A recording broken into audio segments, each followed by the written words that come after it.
बुलढाण्यामध्ये सुद्धा मतदान पार पडते। आपले प्रतिनिधी प्रफुल्ल खंदारे आपल्या सोबत जोडलेत। प्रफुल्ल, कशा प्रकारे प्रतिसाद आहे बुलढाण्यामध्ये? जगदीश, अगदी सकाळपासूनच मतदार जे आहे या लोकसभेच्या दुसऱ्या टप्प्यातील मतदान करण्याकरता घराबाहेर पडलेल्या 7 वाजल्या आधीच लोक जे आहे मतदान केंद्रावरती पोहोचले होते आणि कुठेतरी मतदानाचा हक्क सकाळी सकाळी बजावून मोकळं व्हावं या भावनेतून हे संपूर्ण मतदार जे आहे घराबाहेर पडलेले आहे। वयोवृद्ध नागरिक देखील मोठ्या संख्येनं सकाळीच घराबाहेर पडल्याचं चित्र जे आहे ते बुलढाण्यामध्ये आपल्याला पाहायला मिळतं। आपण दृश्य या ठिकाणी पाहूयात। या एका मतदार केंद्रावर मी या ठिकाणी दाखल झालेला आहे आणि सकाळपासूनच ही संपूर्ण मंडळी जी आहे ती मतदान करण्याकरता या मतदान केंद्रावर दाखल झालेली आहे। दुसऱ्या टप्प्यातील हे मतदान होत असलं तरी आपण पाहिलं पहिल्या टप्प्यामध्ये जे आहे मतदानाचा जो टक्का काहीसा प्रमाणात घटला होता तो टक्का कुठेतरी वाढावा यासाठी हे संपूर्ण ज्येष्ठ नागरिक असतील किंवा सर्वसामान्य हे असतील हे या ठिकाणी पोहोचल्याचं आपल्याला पाहायला मिळतंय। मोठ्या संख्येत कुठेतरी या मतदानाचा टक्का जो आहे दुसऱ्या टप्प्यात वाढावा या दृष्टिकोनातून हे संपूर्ण खबरदारी प्रशासनाकडून देखील घेतली गेलेली आहे। निवडणूक विभागाकडून देखील वेगवेगळ्या प्रकारचं आवाहन जे आहे मतदारांना करण्यात आलेलं आहे। त्या आवाहनानंतर सकाळी 7 वाजल्यापासून संपूर्ण मतदार जे आहे ते घराबाहेर पडलेले आहेत। या ठिकाणी हा बंदोबस्त देखील आपण पाहतो कर्मचाऱ्यांचा, पोलीस कर्मचारी असतील किंवा निवडणूक घेणारे कर्मचारी असतील। या बाजूला आपण पाहू शकतो वरिष्ठ नागरिक जे आहे या ठिकाणी पोहोचलेले। आपण त्यांच्याशी बोलण्याचा एकदा प्रयत्न करूया की मतदान ते करायला सकाळी झाले। आजोबा, सकाळीच मतदान करायला तुम्ही बाहेर पडलाय, काय नागरिकांना आवाहन कराल? सर्वांनी मतदान करावं करायला पाहिजे। मतदान करायला पाहिजे लोकांनी। तुम्ही किती वर्ष वय आहे तुमचं? 91 चालू आहे। 91 वर्ष वय आहे आजोबांचं। 91व्या वर्षी देखील ते मोठ्या उत्साहानं सकाळी 7 वाजता या मतदान केंद्रावर दाखल झालेले आहेत। आपण यांना विचारू, दादा मला सांगा, आजोबा आलेले आहेत, तुम्ही देखील आलेले आहे, काय नेमकं मतदारांना आवाहन कराल टक्का वाढला पाहिजे?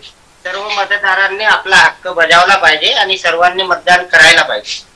निश्चितच मतदारांकडून देखील मतदारांना आवाहन केलं जातं। यंदाच्या वेळेस नवमतदार देखील मोठ्या संख्येने या ठिकाणी वाढलेले आहेत। त्यांची देखील संख्या लाक्षणिकरित्या मतदान केंद्रांवरती वाढल्याचं आपल्याला काही वेळानंतर पाहायला मिळेल। सकाळी गर्दी नसल्याचा फायदा घेत संपूर्ण जे ज्येष्ठ नागरिक आहेत ते या मतदान केंद्रांवरती जगदीश दाखल होत आहे आणि आपल्या मतदानाचा अधिकार आहे तो बजावताना पाहायला मिळतं। त्यामुळे बुलढाण्यामध्ये नक्कीच मतदानाचा टक्का जो आहे तो वाढेल अशी अपेक्षा या ठिकाणी करता येऊ शकते। प्रशासनाकडून देखील वारंवार मतदारांना वेगवेगळ्या स्वरूपामध्ये मतदान किती महत्वाचं आहे, मतदान केल्याने देशाच्या विकासामध्ये तुमच्या लोकप्रतिनिधी निवडण्यामध्ये काय नेमकी मदत होते या संपूर्ण वेगवेगळ्या प्रकारची आव्हानं मतदारांना करण्यात आलेली आहे आणि त्या अनुषंगानं सकाळपासूनच मतदान केंद्रांवर ही गर्दी होताना आपल्याला पाहायला मिळते। बुलढाण्यामध्ये पारा जो आहे 40 पार गेलेला आहे, त्यामुळे दुपारच्या वेळेस प्रचंड ऊन असणार आहे। त्यामुळे उन्हाची जे पारा जो आहे तो पाहता सकाळीच नागरिक जे आहे मतदान करून घेण्यास प्राधान्य देत असल्याचं चित्र जे आहे जगदीश बुलढाण्यामध्ये पाहायला मिळत आहे।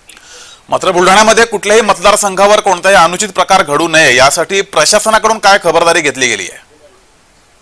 निश्चित जगदीश, प्रशासन अत्यंत चोखपणे या ठिकाणी आपलं काम करताना पाहायला मिळत आहे। मोठा पोलिसांचा फौजफाटा जो आहे तो बुलढाणा जिल्ह्यामध्ये सर्वच मतदान केंद्रांवर पाठवलेला आहे। 2-4 मतदान केंद्र संवेदनशील आहेत आणि या संवेदनशील मतदान केंद्रावर कुठल्याच प्रकारचा गैरप्रकार होऊ नये याची खबरदारी जी आहे पोलीस यंत्रणेकडून घेतल्याचं चित्र जे आहे आपल्याला पाहायला मिळतंय।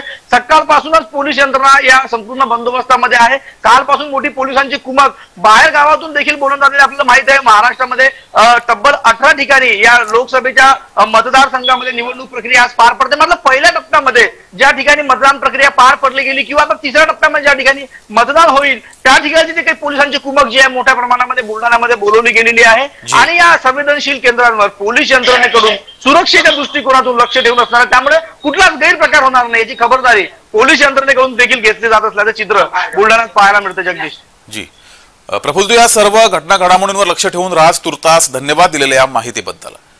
तर दुसऱ्या टप्प्यातील मतदान पार पडतंय आणि महाराष्ट्रातील 8 मतदारसंघामध्ये हे मतदान पार पडतंय। बुलढाणा, अकोला, अमरावती, वर्धा यासोबतच यवतमाळ, वाशिम, हिंगोली, नांदेड, परभणी या 8 मतदारसंघात दुसऱ्या टप्प्यातील मतदान पार पडतंय। सकाळी 7 वाजल्यापासून मतदानाला सुरुवात झाली आणि मतदारांचा 8ही मतदारसंघात चांगला प्रतिसाद दिसतोय। प्रशासनाकडून सुद्धा योग्य ती खबरदारी घेतली गेली आहे। कोणताही अनुचित प्रकार घडू नये यासाठी संवेदनशील मतदारसंघात योग्य ती खबरदारी घेतली गेली आहे।